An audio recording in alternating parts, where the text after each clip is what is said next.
And what about when it comes to rehiring and that process right now? Well, CBS reports job growth nationally isn't growing as quickly as economists expected, and unemployment is still above 6%. Our Liz Birch spoke with a local economist about why they're seeing this in Washington and Oregon. She joins us live.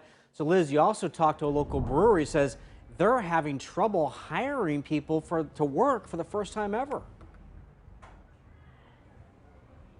Dan, I did, and they say every restaurant they know in town is going through something similar. They say they've never experienced something quite like this. As Oregon and Washington slowly but surely start to reopen, they just don't think that the workforce is really keeping up. They say it's just the latest issue for the restaurant and bar industry in what's been a tough year for them.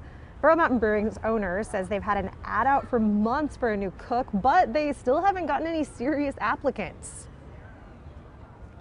What do you attribute this lack of people, this lack of hiring pool to?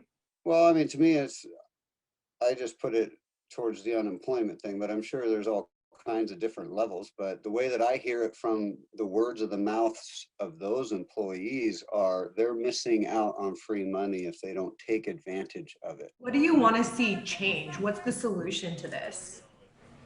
Well, I mean, to me, just because we think it's around the unemployment, I mean, there's COVID. I mean, there's a lot of things. Lighten up some restrictions in the restaurant industry a little bit instead of hitting us so hard that. We talked to an economist about the issue. He says, well, some of the reason people aren't going back to work could probably be those unemployment benefits. He thinks the driving forces are that moms are at home with their kids and unable to return to work. He also says people are weighing the risks of going back to an in-person workplace. You're going to hear from that economist coming up at 5 o'clock. But for now, live in Portland, Liz Birch, KOIN 6 News.